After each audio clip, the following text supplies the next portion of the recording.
ओम शांति। आज बाप दादा के 25 जून 2020 के ईश्वरीय महावाक्य हैं।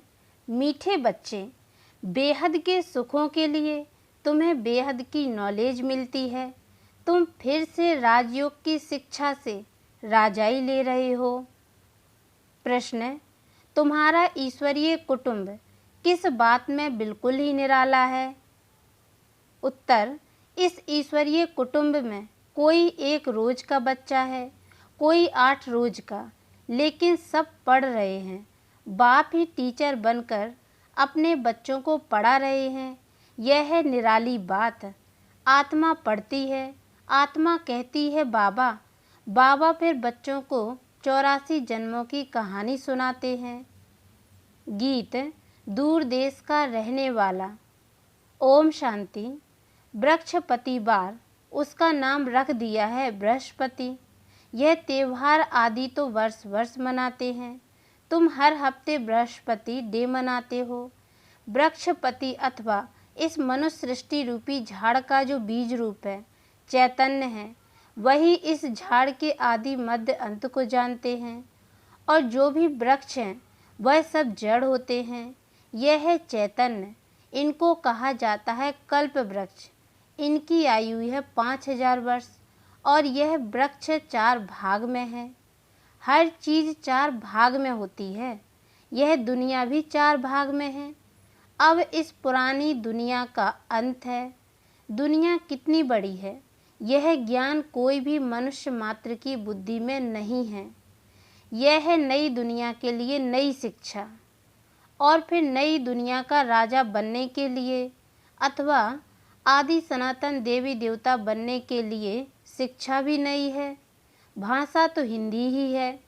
बाबा ने समझाया है, जब दूसरी राजाई स्थापन होती है तो उनकी भाषा अलग होती है।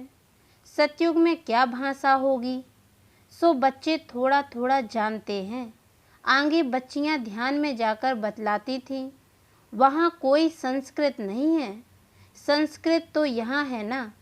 जो यहाँ है वह फिर वहाँ नहीं हो सकती। तो बच्चे जानते हैं यह है वृक्षपति। उनको फादर रचता भी कहते हैं झाड़ का। यह है चैतन्य बीज रूप। वह सब होते हैं जड़। बच्चों को सृष्टि के आदि मध्य अंत को भी जानना चाहिए ना। इस समय नॉलेज ना होने के कारण मनुष्यों को सुख नहीं है। यह है बेहद की नॉलेज, जिससे बेहद का सुख होता है। हद की नॉलेज से काग भिष्टा समान सुख मिलता है। तुम जानते हो हम बेहद के सुख के लिए अभी पुरुषार्थ कर रहे हैं। फिर से अक्षर सिर्फ तुम सुनते हो। तुम ही फिर से मनुष्य से देवता बनने के लिए यह राजयोग की शिक्षा प्राप्त कर रहे हो। यह भी तुम जानते हो ज्ञान का सागर बाप निराकार है। निराकारी तो बच्चे आत्माएं भी हैं, लेकिन सबको अपना अपना शरीर है। इनको अलौकिक जन्म कहा जाता है और कोई मनुष्य ऐसे जन्म ले नहीं सकते जैसे यह लेते हैं। और इनकी भी वानप्रस्थ अवस्था में प्रवेश करते हैं। बच्चों आत्माओं को सम्मुख बैठ समझाते हैं और कोई आत्माओं को बच्चे बच्चे कह न सके। कोई भी धर्म वाला हो, जानते हैं शिव बाबा हम आत्माओं का बाबा है, वह तो जरूर बच्चे बच्चे ही कहेंगे। बाकी कोई भी मनुष्य आत्मा को ईश्वर नहीं कह सकते, बाबा नहीं कह सकते। यूँ तो गांधी को भी बापू कहते थे। म्यूनिसिपालिटी के मेयर को भी फादर कह देते, परंतु वह फादर है, सब देहधारी। तुम जानते हो हमारी आत्माओं का बाप हमको पढ़ाते हैं। बाप घड़ी घड़ी कहते हैं अपने को आत्मा समझो। वह बाप आकर पढ़ाते भी आत्माओं को हैं। यह है ईश्वरीय कुटुंब। बाप के इतने ढेर बच्चे हैं। तुम भी कहते हो बाबा हम आपके हैं। तुम बच्चे हो गए। कहते हैं बाबा हम 1 रोज का बच्चा हूँ, 8 रोज का बच्चा हूँ, मास का बच्चा हूँ। पहले जरूर छोटा ही होगा। भल 2-4 दिन का बच्चा ही है, परंतु ऑर्गन्स तो बड़े हैं ना, इसलिए सब बड़े बच्चों को पढ़ाई चाहिए। जो भी आते हैं सबको बाप पढ़ाते हैं। तुम भी पढ़ते हो। बाप के बच्चे बने, फिर बाप समझाते हैं तुमने 84 जन्म कैसे लिए हैं। बाप कहते हैं मैं भी बहुत जन्मों के अंत में इनमें प्रवेश करता हूँ और फिर पढ़ाता हूँ। बच्चे जानते हैं यहाँ हम बड़े ते बड़े टीचर के पास आए हैं, जिससे ही फिर यह टीचर्स निकले हैं, जिनको पंडे कहते हैं। वह भी सबको पढ़ाते रहते हैं। जो जो जानते जाएंगे पढ़ाते रहेंगे। पहले पहले तो समझाना ही यह है, 2 बाप है ना, एक लौकिक और दूसरा पारलौकिक। बड़ा तो जरूर पारलौकिक बाप हो गया, जिसको भगवान कहा जाता है। तुम जानते हो अभी हमको पारलौकिक बाप मिला है और किसी को पता नहीं है। धीरे धीरे जानते जाएंगे। तुम बच्चे जानते हो हम आत्माओं का बाबा पढ़ाते हैं। हम आत्माएं भी एक शरीर छोड़ फिर दूसरा लेंगी, ऊंच से ऊंच देवता बनेंगी। ऊंच से ऊंच बनने के लिए आए हैं। कई बच्चे चलते चलते ऊंचे से ऊंची पढ़ाई को छोड़ देते हैं। किसी न किसी बात में संशय आ जाता है या माया का कोई तूफान सहन नहीं कर सकते हैं। काम महाशत्रु से हार खा लेते हैं। इन्हीं कारणों से पढ़ाई छूट जाती है। काम महाशत्रु के कारण ही बच्चों को बहुत सहन करना पड़ता है। बाप कहते हैं कल्प कल्प तुम अबलाएं माताएं ही पुकारती हो। कहते हैं बाबा हमको नगन होने से बचाओ। बाप कहते हैं याद के सिवाय और कोई रास्ता नहीं। याद से ही बल आता जाएगा। माया बलवान की ताकत कम होती जाएगी, फिर तुम छूट जाएंगे। ऐसे बहुत बंधन से छूट कर आते हैं, फिर अत्याचार होना बंद हो जाता है। फिर आकर शिव बाबा से ब्रह्मा द्वारा बातचीत करते हैं। यह भी आदत पड़ जानी चाहिए। बुद्धि में यह रहना चाहिए कि हम शिव बाबा पास जाते हैं, वह इस ब्रह्मा तन में आते हैं। हम शिव बाबा के आगे बैठे हैं। याद से ही विकर्म विनाश होंगे। अपने को आत्मा समझ बाप को याद करना है। यही शिक्षा मिलती है। बाप से मिलने आए हो तो भी अपने को आत्मा समझो। आत्म अभिमानी भाव, यह ज्ञान भी तुमको अभी मिलता है। यह है मेहनत। उस भक्ति मार्ग में तो कितने वेद शास्त्र आदि पढ़ते हैं। यह तो एक ही मेहनत है, सिर्फ याद की। यह बहुत सहज ते सहज है, बहुत डिफ़िकल्ट ते डिफ़िकल्ट भी है। बाप को याद करना, इससे सहज कोई बात होती नहीं। बच्चा पैदा हुआ और मुख से बाबा बाबा निकलेगा, बच्ची के मुख से माँ निकलेगा। आत्मा ने फीमेल का शरीर धारण किया है, फीमेल माँ के पास ही जाएगी। बच्चा अक्सर करके बाप को याद करता है, क्योंकि वर्षा मिलता है। अभी तुम आत्माएं तो सब बच्चे हो। तुमको वर्षा मिलता है बाप से, आत्मा को बाप से वर्षा मिलता है याद करने से। देह अभिमानी होंगे तो वर्षा पाने में मुश्किलात होगी। बाप कहते हैं मैं बच्चों को ही पढ़ाता हूँ। बच्चे भी जानते हैं हम बच्चों को बाप पढ़ाते हैं। यह बातें बाप के सिवाय कोई बता न सके। उनके साथ ही भक्ति मार्ग में तुम्हारा प्यार था। तुम सब आशिक थे उस मासूक के। सारी दुनिया आशिक है एक मासूक की। परमात्मा को सब परम पिता भी कहते हैं। बाप को आशिक नहीं कहा जाता। बाप समझाते हैं तुम भक्ति मार्ग में आशिक थे, अभी भी बहुत है, परंतु परमात्मा किसको कहा जाए इसमें बहुत मूझते हैं। गणेश हनुमान आदि को परमात्मा कह एकदम सूत मूझा दिया है। सिवाय एक के कोई ठीक कर न सके, कोई की ताकत नहीं। बाप ही आकर बच्चों को समझाते हैं। बच्चे फिर नंबरवार पुरुषार्थ अनुसार समझते हैं और समझाने के लायक बनते हैं। राजधानी स्थापन हो रही है, हूबहू कल्प पहले मिसल तुम यहाँ पढ़ते हो। फिर प्रारब्ध नई दुनिया में पाएंगे, उनको अमर लोक कहा जाता है। तुम काल पर विजय पाते हो, वहाँ कभी अकाल मृत्यु होती नहीं, नाम ही है स्वर्ग। तुम बच्चों को इस पढ़ाई में बहुत खुशी होनी चाहिए। बाप की याद से बाप की प्रॉपर्टी भी याद आएगी। सेकंड में सारे ड्रामा का ज्ञान बुद्धि में आ जाता है। मूल वतन, सूक्ष्म वतन, स्थूल वतन, 84 का चक्र, बस यह नाटक सारा भारत पर ही बना हुआ है, बाकी सब है वाई प्लाट। बाप नॉलेज भी तुमको सुनाते हैं, तुम ही ऊंच से ऊंच फिर नीच बने हो। डबल सिरताज राव और फिर बिल्कुल ही रंक। अब भारत रंक भिखारी है, प्रजा का प्रजा पर राज्य है। सतयुग में था डबल सिरताज, महाराजा महारानी का राज्य।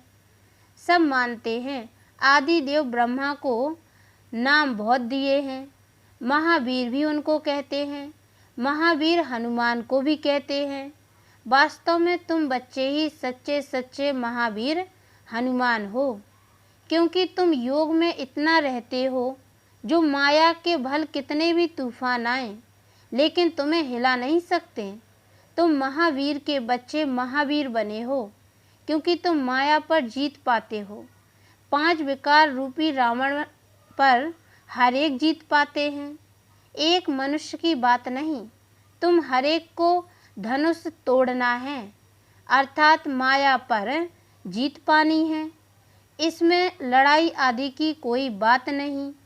यूरोप वासी कैसे लड़ते हैं? भारत में कौरवों और यौवनों की लड़ाई है।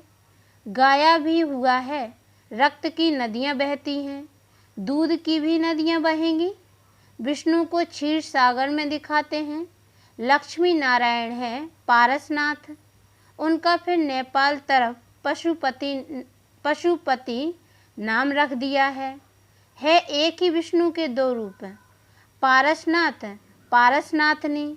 वह है पशुपतिनाथ पति, पशुपतिनाथ पत्नी। उसमें विष्णु का चित्र बनाते हैं, लेक भी बनाते हैं। अब लेक में क्षीर दूध कहाँ से आया? बड़े दिन पर उस लेक में दूध डालते हैं, फिर दिखाते हैं क्षीर सागर में विष्णु सोया पड़ा है।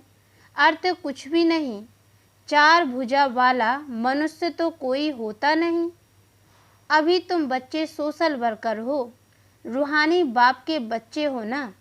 बाप सब बातें समझाते हैं, इसमें कोई संशय नहीं आना चाहिए। संशय माना माया का तूफान। तुम हमको बुलाते ही हो, हे पतित पावन आओ, आकर हमको पावन बनाओ। बाप कहते हैं मामेकम याद करो तो तुम पावन बन जाएंगे। 84 के चक्र को भी याद करना है। बाप को कहा जाता है पतित पावन, ज्ञान का सागर। 2 चीज हो गई, पतितों को पावन बनाते हैं और 84 के चक्र का ज्ञान सुनाते हैं। यह भी तुम बच्चे जानते हो, 84 का चक्र चलता ही रहेगा, इनकी एंड नहीं है। यह भी तुम नंबर बार पुरुषार्थ अनुसार जानते हो। बाप कितना मीठा है, उनको पतियों का पति भी कहते हैं, बाप भी है। अब बाप कहते हैं मेरे से तुम बच्चों को बड़ा भारी वर्षा मिलता है, परंतु ऐसे मुझ बाप को भी फारकती दे देते हैं। यह भी ड्रामा में नूंद है, पढ़ाई को ही छोड़ देते, गोया फारकती दे देते। कितने बेसमझ हैं। जो अक्लमंद बच्चे हैं वह सहज ही सब बातों को समझकर दूसरों को पढ़ाने लग पड़ेंगे। वह फौरन निर्णय लेंगे कि उस पढ़ाई से क्या मिलता है और इस पढ़ाई से क्या मिलता है, क्या पढ़ना चाहिए। बाबा बच्चों से पूछते हैं, बच्चे समझते भी हैं कि यह पढ़ाई बहुत अच्छी है, फिर भी कहते क्या करें। जिस्मानी पढ़ाई नहीं पढ़ेंगे तो मित्र संबंधी आदि नाराज होंगे। बाप कहते हैं दिन प्रतिदिन टाइम बहुत थोड़ा होता जाता है। इतनी पढ़ाई तो पढ़ नहीं सकेंगे। बड़े जोर से तैयारियां हो रही हैं। हर प्रकार से तैयारी होती है ना। दिन प्रतिदिन एक दो में दुश्मनी बढ़ती जाती है।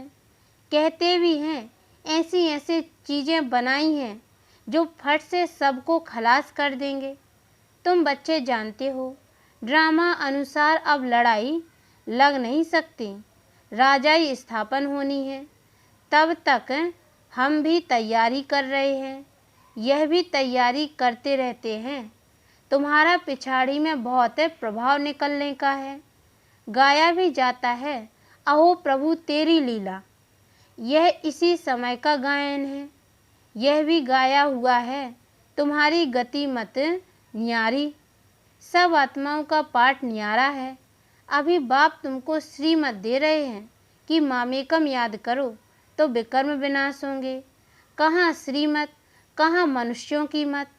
तुम जानते हो विश्व में शांति सिवाय परमपिता परमात्मा के कोई कर न सके।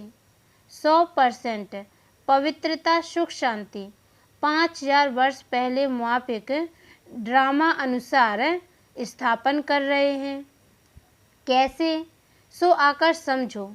तुम बच्चे भी मददगार बनते हो। जो बहुत मदद करेंगे वह विजय माला के दाने बन जाते। तुम बच्चों के नाम भी कितने रमणीक थे। वह नाम की लिस्ट एल्बम में रख देनी चाहिए। तुम भट्टी में थे। घर बार छोड़ बाप के आकर बने। एकदम भट्टी में आकर पड़े। ऐसी पक्की भट्टी थी जो अंदर कोई आ न सके। जब बाप के बन गए तो फिर नाम जरूर होने चाहिए। सब कुछ सरेंडर कर दिया इसलिए नाम रख दिए। वंडर है ना, बाप ने सबके नाम रखे। अच्छा, मीठे मीठे सिकी लदे बच्चों प्रति माता पिता बाप दादा का याद प्यार और गुड मॉर्निंग। रूहानी बाप की रूहानी बच्चों को नमस्ते। और हम रूहानी बच्चों की ओर से भी रूहानी माता पिता बाप दादा को याद प्यार और गुड मॉर्निंग। बाबा नमस्ते नमस्ते नमस्ते। धारणा के लिए मुख्य सार है। पहली पॉइंट है किसी भी बात में संशय बुद्धि नहीं बनना है। माया के तूफानों को महावीर बन पार करना है। ऐसा योग में रहो जो माया का तूफान हिला न सके। दूसरी पॉइंट, अक्लमंद बन अपनी जीवन ईश्वरीय सेवा में लगानी है। सच्चा रूहानी सोशल वर्कर बनना है। रूहानी पढ़ाई पढ़नी और पढ़ानी है। वरदान, संकल्प रूपी बीज को कल्याण की शुभ भावना से भरपूर रखने वाले विश्व कल्याणकारी भाव। डिटेल है जैसे सारे वृक्ष का सार बीज में होता है, ऐसे संकल्प रूपी बीज हर आत्मा के प्रति, प्रकृति के प्रति शुभ भावना वाला हो। सर्व को बाप समान बनाने की भावना, निर्बल को बलवान बनाने की, दुखी अशांत आत्मा को सदा सुखी शांत बनाने की भावना का रस व सार हर संकल्प में भरा हुआ हो। कोई भी संकल्प रूपी बीज इस सार से खाली अर्थात व्यर्थ न हो। कल्याण की भावना से समर्थ हो तब कहेंगे बाप समान विश्व कल्याणकारी आत्मा। स्लोगन है, माया के झमेलों से घबराने के बजाय परमात्मा मेले की मौज मनाते रहो। अच्छा, ओम शांति।